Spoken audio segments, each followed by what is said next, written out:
Hello friends, நான் உங்கள் super hit trader. இன்றைக்கி நம்ம பார்க்க போகிற topic how to find A original strong candle.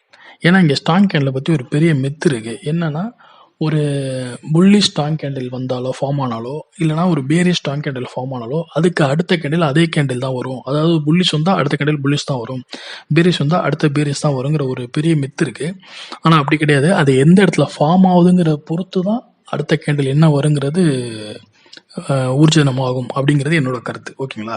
இப்போ இப்படி ஒரு ஸ்ட்ராங் கேண்டில் ஃபார்ம் ஆகுது, இப்படின்னா புல்லிஷ் கேண்டில் ஃபார்ம் ஆகுது. ஓகேங்களா? ஃபார்ம் ஆன உடனே இப்போ பக்கத்துலேயே பார்த்தீங்கன்னா அடுத்து இமீடியட்டாக அடுத்து ஒரு புல்லிஷ் கேண்டில் க்ரீன் கேண்டில் வர மாதிரியே வரும். நம்மளும் நம்பி என்ன பண்ணுவோம், ஃபுல் கேபிட்டல் இன்வெஸ்ட் பண்ணுவோம். இன்வெஸ்ட் பண்ணிட்டு வெயிட் பண்ணுவோம். ஏன்னா சரி ஸ்ட்ராங் கேண்டில் வந்துருக்கு, ப்ரீவியஸ் கேண்டில் ஸ்ட்ராங் கேண்டில் ஆக்கா, அடுத்து பெரிய ஸ்ட்ராங் கேண்டில் வரும், பெரிய ப்ராஃபிட் பார்க்கலாம் நினைப்போம். அதுவும் நம்ம ஒரு ரெண்டு பாயிண்ட் 3 பாயிண்ட் ஏறும்போது நமக்கும் ப்ராஃபிட் வந்து சந்தோஷத்தில் உட்காந்துருப்போம். ஆனால் என்ன பண்ணோம்னா இமீடியட்டாக ஒரு ரெட்டு போட்டு கீழே இறங்கும். நம்ம சரி ஓகே ரீடெஸ்ட் தானே அப்படின்னு சொல்லி நம்ம வெயிட் பண்ணிட்டு இருப்போம்.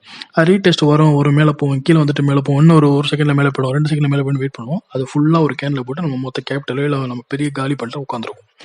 இது என்னன்னா, இது வந்து ஸ்ட்ராங் கேண்டில் கிடையாது, இது வந்து ஒரு எமர்ஜென்சி கேண்டில். அதாவது இப்போ நீங்கள் பார்க்குறீங்க ரெட் கேண்டில், அது எமர்ஜென்சி கேண்டில் கிடையாதுங்க. அதுக்கு முன்னாடி இருந்து பார்த்தீங்கன்னா அதுதான் ஒரு எமர்ஜென்சி கேண்டில். அதே தான் ரெட்டுக்கும் வரும். ரெட்டுக்கும் நம்ம ரெட்டு கீழே இறங்க சொல்லி வெயிட் பண்ணி பைசா போட்டு உட்காந்துருப்போம்.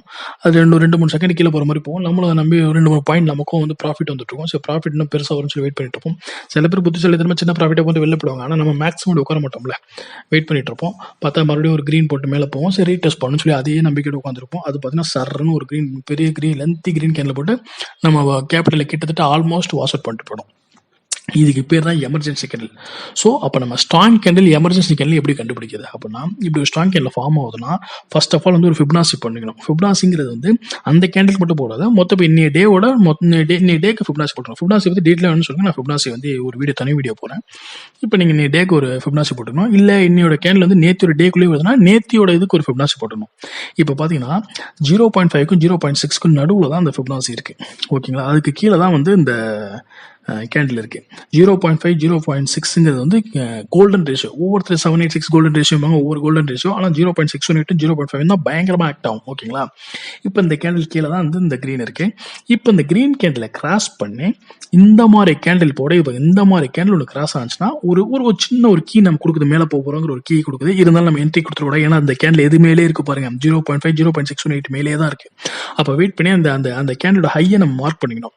இப்போ அந்த ஹையை வந்து உடைச்சிட்டு ஒரு கிரீன் கேண்டில் என்ட்ரி ஆனால் நம்ம என்ட்ரி கொடுக்கலாம். அது இந்த மாதிரி உடச்சி என்ட்ரி கொடுத்தா இது நல்ல அக்யூரேசி மேலே போகும். ஆனால் இவ்வளோ தூரம் வந்துட்டு போச்சுன்னா கொஞ்சம் சின்ன ப்ராஃபிட்டோட வெளில ஓடியாந்தணும். அதே சமயம் இந்த மாதிரி கேண்டில்லாம் வந்துச்சுன்னா இதுக்கு நீங்கள் ஒவ்வொரு பேர் வச்சிருப்பீங்க, டோஜின்னு வைப்பீங்க, அப்புறம் இன்வெர்டட் ஹேமரு இதெல்லாம் எதுவுமே வந்து இந்த ஃபிபனாசி 0.5 0.6க்கு இடையில இன்பிட்வீனில் பர்ஃபெக்டாக ஒர்க் அவுட்டே ஆகாது. ஸோ இந்த மாதிரி கேண்டில் நம்ம என்ட்ரி எடுக்கக்கூடாது. நல்லா ஸ்ட்ராங் கேண்டில் மறுபடியும் உடைக்கணும். அதாவது 0.5 0.6 ஒன்றையும் டச் பண்ணாமல் உடச்சி மேலே போனால் மட்டும்தான் நம்ம என்ட்ரி எடுக்கணும். ஸோ அப்போ நம்ம எப்படி எடுக்கிறது என்ட்ரி அப்படின்னா, இப்போ அது மட்டும் இல்லாமல் இன்னொன்னையும் பார்த்துருங்க.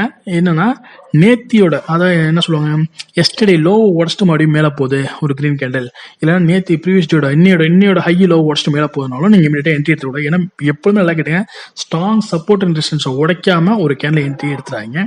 அது என்ன கேண்டில் கன்ஃபார்ம் பண்ணுறது ஃபர்ஸ்ட் ஆஃப் ஆல் வெயிட் பண்ணி பாருங்க. ஓகேங்களா? அதே தான் இதுக்கும் சேரும். எஸ்டர்டே ஹையுக்கும் அதே தான், 2 டே ஹையாக உடச்சாலும் அதே தான்.